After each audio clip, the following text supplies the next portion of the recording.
দর্শক বন্ধুরা, আমাদের চ্যানেলে আপনাকে স্বাগতম। আশা করি আপনারা সবাই ভালো এবং সুস্থ আছেন।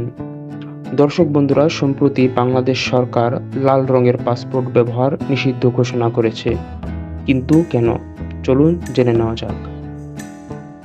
বিশ্বের বিভিন্ন দেশে পাসপোর্টের রং ভিন্ন ভিন্ন হয়, কিন্তু যে দেশে যে রঙের পাসপোর্টই দিক না কেন, সেটি অবশ্যই ইন্টারন্যাশনাল সিভিল এভিয়েশন অর্গানাইজেশনের কাছ থেকে পাসপোর্টের রং আর নকশার ছাড়পত্র নিতে হয়। তবে সাধারণভাবে পৃথিবীতে লাল, নীল, সবুজ ও কালো এই চারটি রঙের ভিন্ন ভিন্ন শেডের পাসপোর্ট হয়।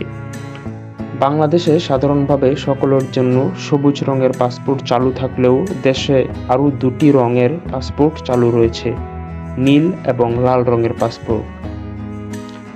কাদের জন্য কোন রঙের পাসপোর্ট, এই বিষয়টি আগে জেনে নেওয়া যাক। চলুন শুরু করি। নীল পাসপোর্ট। নীল রঙের পাসপোর্টকে বলা হয়ে থাকে অফিসিয়াল পাসপোর্ট। সাধারণত সরকারি কাজে কোনো কর্মকর্তা বা কর্মচারী দেশের বাইরে ভ্রমণ করতে গেলে এই অফিসিয়াল পাসপোর্ট ব্যবহার করা হয়। এই পাসপোর্ট ব্যবহার করার জন্য সংশ্লিষ্ট সরকারি অফিসে অনুমোদন বা গভর্নমেন্ট অর্ডারের প্রয়োজন হয়। এই নীল পাসপোর্টধারী ব্যক্তিরা অন্তত 27টি দেশে বিনা ভিসায় ভ্রমণ করতে পারেন।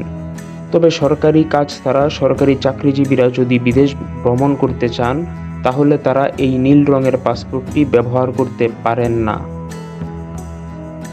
সবুজ পাসপোর্ট। এই পাসপোর্ট হচ্ছে বাংলাদেশের সকল সাধারণ নাগরিক এবং সরকারি চাকরিজীবীর জন্য। এক্ষেত্রে জন্মসূত্রে এবং বৈবাহিক সূত্রে উভয় সূত্রে বাংলাদেশের সব নাগরিকের জন্য এই পাসপোর্ট প্রয়োগ হয়ে থাকে।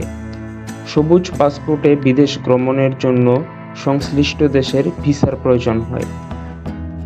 এবং সর্বশেষ রয়েছে লাল পাসপোর্ট। লাল পাসপোর্টকে বলা হয়ে থাকে ডিপ্লোম্যাটিক বা কূটনৈতিক পাসপোর্ট।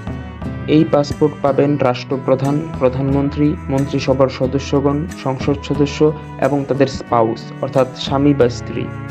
সেই সঙ্গে উচ্চতর আদালতের বিচারপতিগণ, পাবলিক বিশ্ববিদ্যালয়ের উপাচার্যগণ, পাবলিক সার্ভিস কমিশনের প্রধান, মন্ত্রণালয়ের সচিব এবং বিদেশে বাংলাদেশি মিশনের কর্মকর্তারা এই লাল পাসপোর্ট পেয়ে থাকেন। লাল পাসপোর্ট যাদের আছে তাদের বিদেশ ভ্রমণের জন্য কোনো ভিসা প্রয়োজন হয় না। তারা সংশ্লিষ্ট দেশে অবতরণের পর অন অ্যারাইভাল ভিসা পেয়ে থাকেন। ডিপ্লোম্যাটিক বা কূটনৈতিক পাসপোর্ট সব দেশে একই রঙের হয়ে থাকে, অর্থাৎ লাল রঙের হয়ে থাকে।